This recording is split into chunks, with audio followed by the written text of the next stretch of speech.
everyone. I'd like to thank everyone who watched my last video. I appreciate the gratitude and the appreciation that y'all gave me.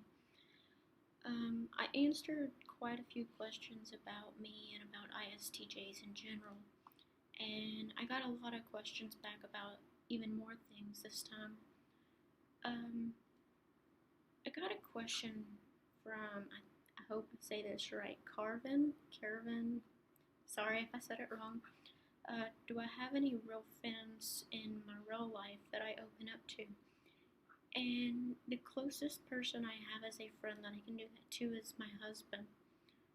Unfortunately, by the time that I've completely worked up what I say to him, he's usually asleep by then. It takes me a while to formulate what I want to say to him, and he's one of those people, he wants the answer right away.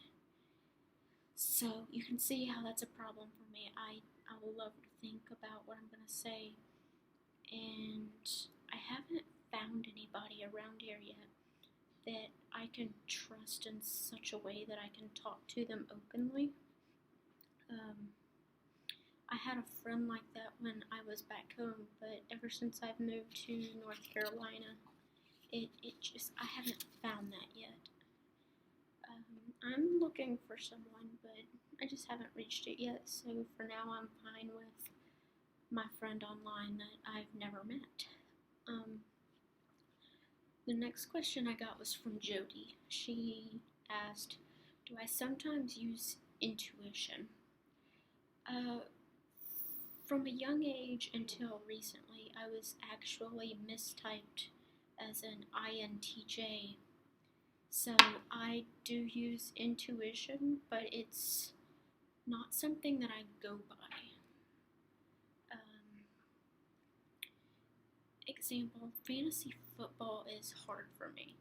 I get a lot of gut feelings that I should play somebody, but their fact sheet says you really shouldn't do that. They're not going to do well for you. So I've used intuition on a few things that sometimes I get the feeling that I'm being watched, and my gut feeling says, hey, maybe you should turn around and see, or something like that. And it's helped me in a couple things, but for the most part, I tend to go by the fact sheet, what's happened, what should happen based on what you've done, or something like that. Sometimes intuition can be a good thing, but I've found that you can't live your life by it. People that use intuition, I respect them in the way that they can trust something that's not real, but I also wonder how they can see everything without realizing that it may not always work out for you the way you had hoped.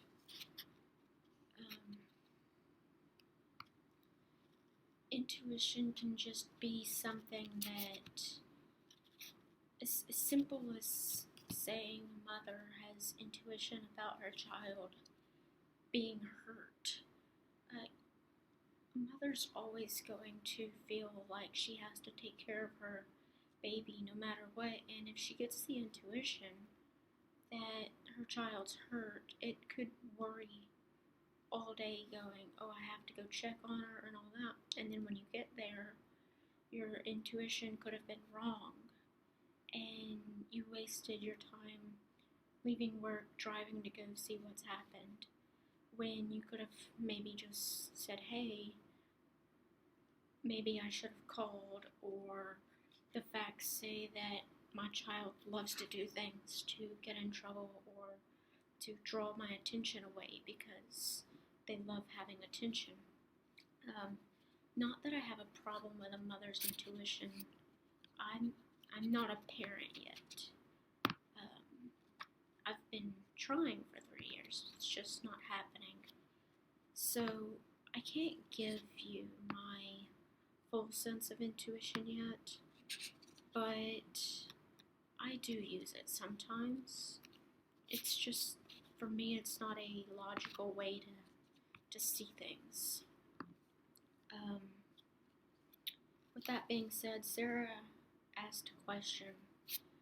Her her daughter's an ISTJ, and she wants to connect better with her. So, how do you show your ISTJ child love and try to connect with them better?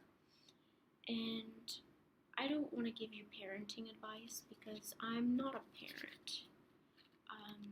I understand kids, but I don't understand how to parent yet. So I'll give you advice about how I grew up, but don't treat my advice like I'm a professional or anything like that.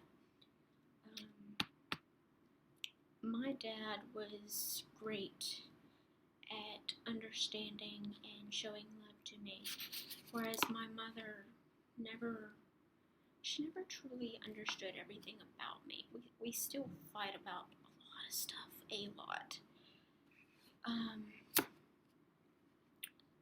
My dad's way of showing that he really loved me and cared about me was he found out things that I liked doing, and even if he didn't enjoy doing those things with me, he would encourage me to do them, and we would do them together. Like, I love dinosaurs and dragons and mythology, Harry Potter, those type of things. And when I was little, he would buy me the books, dinosaur books and dragon books and stuff like that, and we would read them together. And after we would read what we needed to know, he would surprise me by taking me to places like a dinosaur museum or something like that. And I would remember what I would read from the books, and he would always act like he didn't remember any of it, or that he didn't know it. So he would listen to what I had to say, and the appreciation of the fact that he cared about what I cared about, and he liked knowing that I could talk to him about something that he didn't know was eye-opening for me.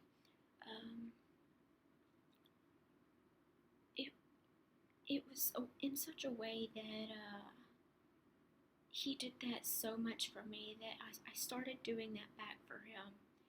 He loved the Civil War. He was a historian in terms of that. He was actually an engineer, but the Civil War was just it was a part of him. He had over 400 books on the Civil War. So we would go on vacations and visit the battlegrounds and things like that. And when we would get there, because he would always listen to my facts, I loved asking questions when we would get there. And not only did he get to be my hero in that amount of time, he taught me things, and I think he realized that that we shared a bond in such that he would listen to me, so I would listen to him, and he loved that. My dad long story short, he was actually my grandpa. My dad, or father, who I call my sperm donor, was an alcoholic and a drug head. And he divorced my mom when I was going on 3 years old. And when my grandfather's wife died when I was 4, he promised my mom that if he would take care of her when he got older, that he would take care of her financially. So we had that big time gap, and he understood me in a way that mom never did. Dad showed his love not in just I'm your dad. He showed it in such a way that I care about who you are and who you want to become. So even if I don't like it, I want you to be the best you can be. I wanted to be a doctor growing up, a surgeon in particular, not because I wanted to help people, but because my memory and the facts just it made it easy for me. Um, I memorized all the bones and the muscles in the human body that at the time in a book that someone my age could understand. Um, so when I was little, he bought me a little medical bag, and I had my own private practice. And I'd go around the house checking people. I had a fake thermometer I'd put under their armpit and twist the knob and get their temperature. I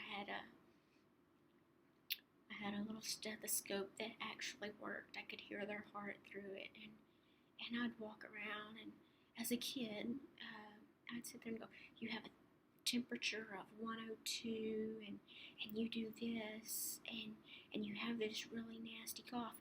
You have the flu." And each person was different. I made a lot of illnesses. People had the measles, the mumps, the flu, things like that. And that was his way of showing me love. Um, I hope that answers your question a little better. Um, we're not that hard to please, and we're not that hard to show love to. We want to know that you're there for us, and that sometimes you don't always have to be there to know that we love you in return.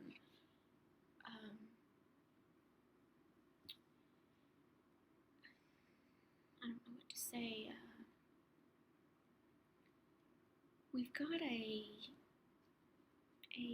series of events planned in our head, and we don't understand love really. We know it's there, but it's an emotion, and it's hard for us to show it back. Sometimes we can say I love you and not mean it because we don't have the ability to understand why we feel it. We don't feel the necessary urge to say it when we can show it or express it differently. So yeah, as long as you know that, I would say your child, as long as they know that they are loved by you and you can express your feelings towards them, they might understand it a little more. Just be trustworthy with them and allow them to grow and be who they want to be. It really helped me growing up, and to this day I still miss my father and wish he was around. He helped me with a lot of things, and I miss the love that he showed me. So just be there for your child. ISTJ children aren't that much different from other kids. They're still developing and growing and trying to decide who they want to be. And as a kid, all you think about is, oh, I could do this. No, let me think about it. That would require that. No, I don't want to do that. I want to do this. And then they think even more, and they just think about everything. And when you're a kid and you're thinking about everything, you get overwhelmed. And we just need someone that can help calm us down so that we're not so judgmental on ourselves, and so that we're not so introverted that we shut down and we go to our own rooms. Get us out of our rooms and take us places.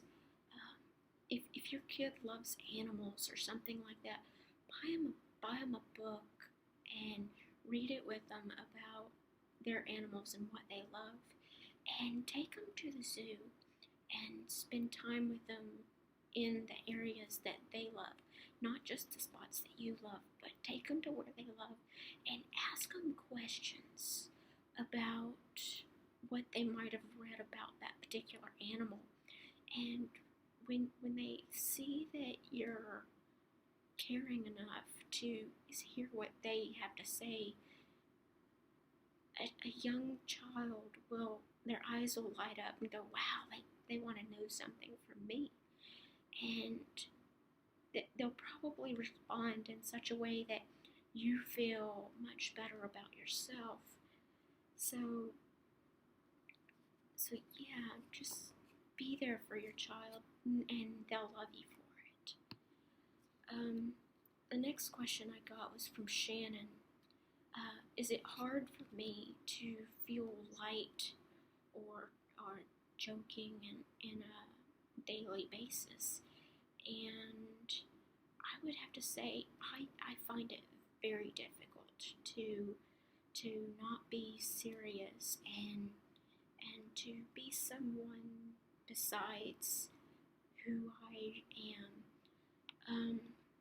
I've been talking about this a lot on both groups, Typefront and NF Geeks, and I'm a very serious person. I find it hard to act up and be goofy and to find humor in a lot of ways. As an ISTJ, I have a weird sense of humor that most people don't get, or I find humor to be a certain type of humor. Like, I love Melissa McCarthy's acting. She's a great actress. She makes me laugh. So her roles in Mike and Molly and Identity Thief, she cracked me up. And I can watch any other comedies and I'll just be sitting there going, this is stupid. It's not comedy.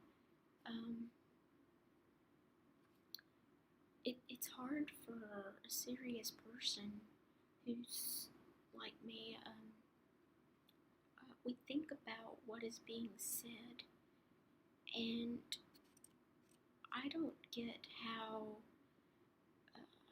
certain jokes can be funny when they're vulgar, or if they're something you shouldn't say, or if you're berating someone or something like that. I want something that's comical, especially if it's something that's true. When you make a joke about something that is just completely true and it's said in such a ridiculous way, that's the funniest thing in the world to me, and I will laugh out loud for several minutes. But if I hear a joke that's, people get on to me. People love things like Napoleon Dynamite and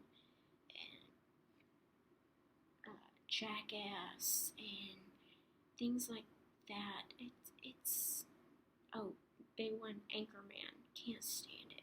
The humor is just so, it's dry and not there. So I find it's much more difficult to act in such a way that I can liven things up, especially if I'm not around close friends and things like that. Most of the people I hang around with are my husband's coworkers and my husband and my mom. I don't really have any friends offline. I have people that I can talk to and eat lunch with, but they're they're not exactly friends. It's like an acquaintance. Um, and when I don't have a complete friend that I can hang around with, I can't be a softer side. I've got this firmness, and I have to go by the book because I don't know how someone would react if I got crazy. I don't really do crazy. How would I act crazy if my idea of crazy and someone else's idea of crazy would be two completely different things? And if I went on a joking streak, people would probably think that I was high or on drugs or something, because it's not something I do often. I can have the happiest day of my life, and my face is exactly the same as when I'm having a sad day. Um, I get very non-emotional with things. People will come to me all the time and they'll say, "Why are you so mad?" or "Why are you so upset?" And I'm like, I'm not. I'm happy and I feel good. Well, you look pissed off, or you look sad, or it's I just can't do happy things or light things. It's just that's hard for me to do. Um, People ask me about fun.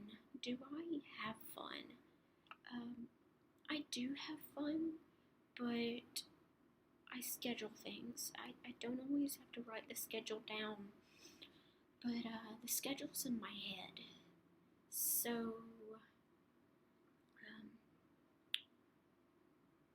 when I work, it doesn't always necessarily have to be work.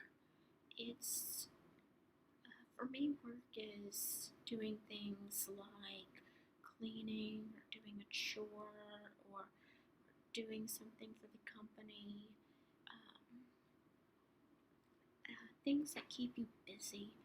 And for me, playing a video game, something as fun as a video game, for me is work. Um, I can't put a video game down without having completed a goal. And I will play a video game until I've gotten all the achievements, all the high scores, and everything like that. I can't just play it for fun. It has to be completed. Example, huge game on Facebook. I absolutely hate it. I absolutely love it. Candy Crush. I can beat a level, and while it's all woo, I beat it, it's also a pain in the ass because I've got this drive in me that says, yay, I beat that level, but it's not 3 stars. And so I will go back and I will play over every level until it's 3 stars. I cannot keep it at 1 star. It's a job for me to get it at 3 stars. And while I don't play the game for more than like 10 minutes or so, that 10 minutes, while it could be a fun experience, for me it's very driven in a working sense. For me, what I consider fun is going on a vacation or spending time out with a friend watching a movie or something like that. A vacation is all about fun, so I have to mentally make myself put everything aside so that I'm not working. Um, a vacation should not be about work, but for me, sometimes I can't help it. I planned a trip out to Colorado with my husband, and he flat out said, "You're in charge. We're going to do it as a road trip. You plan everything, and we'll do it." And we drove from North Carolina to Colorado in 2.5 days, and we stopped at important sites like the St. Louis Arch, and we went to a Denver Bronco game. We're big fans, and I never told him about the game. I never told him about the off-season practice. So while we were at home, I was planning like crazy. I would spend like 4 hours a day setting everything into such a schedule, saying, okay, we would have to be in this city by this time. We had to do this, we had to do that, and it had to fit on the schedule if we were going to do it. And then when we got to Colorado, I love to hike. I love to take pictures. I love backpacking and stuff like that. So even though it wasn't supposed to be work, I had to plan meals to eat on the trails. I had to go, okay, we have to reach the top of this mountain by this time, or we're going to be hiking down it in the dark. And so I would plan it and say, all right, here we are, let's do this. And even though the work came out in the vacation, I still had fun. The planning of it was fun. The experiences we had were fun. And even though I did work on it, it wasn't job work. It was fun work. And I can't really do a vacation without planning. I have to plan, I have to make a schedule. And I don't know, scheduling is kind of fun. If we accidentally miss a time on the schedule, we'll delay it a little bit, but it's not the end of the world. So,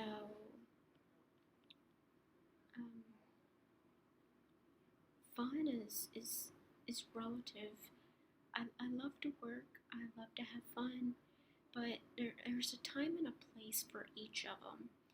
And during my daily schedule, I said in the last video, I'll do something for a couple hours, and then I have to switch to something else. And I'm doing more than one thing at once all the time. So while I'm doing my job work, I will also be talking on Facebook. I will also be listening to the music or to a podcast, or sometimes I've even got like 2 monitors and the iPad and my phone all set up, and I can be doing 6 things at once before I know it. And I don't know how to really say no.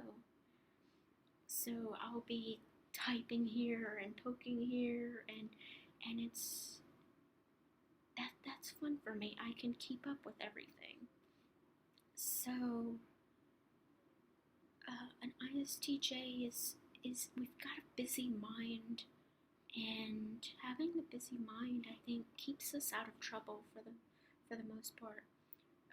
I'm very rule oriented, but if I can step off the path of following the rules, but it's still not breaking the rules, like playing my iPad at work, it's not going to get me in trouble because I don't focus all of my attention on it. Most of my attention is right here, so an occasional look over and a poke, something like that is is good for me and healthy for me to keep myself from just from from getting too run over by mundane tasks. Um, so when you look at an ISTJ, just think about how we love to work, and while we're all about working, sometimes you should step in and say, hey, we're gonna go catch a movie, or we're gonna go do this. Would you like to come? Don't think that just because we like working, we don't like having fun too. We we just have to have a reason, and sometimes we don't think other people want us around because all we do is things that most people don't want to do. Um, it's hard for me to get asked if people want to do anything with me because I'm different than most people, and I know that. And what makes me even more different is that I like doing things with my husband as well. And since my husband is the CEO at this company, then most people don't want to invite me because they feel like he has to come along. And when most of the people I talk to are his employees, it gets kind of weird that, hey, I'm inviting my boss to go with me. No, I think I'll go alone. So my husband and I tend to do a lot of the asking when we go do things, and we tend to schedule in such a way that it doesn't change anything about us or who we are. So I hope that gives you a little more insight into an ISTJ.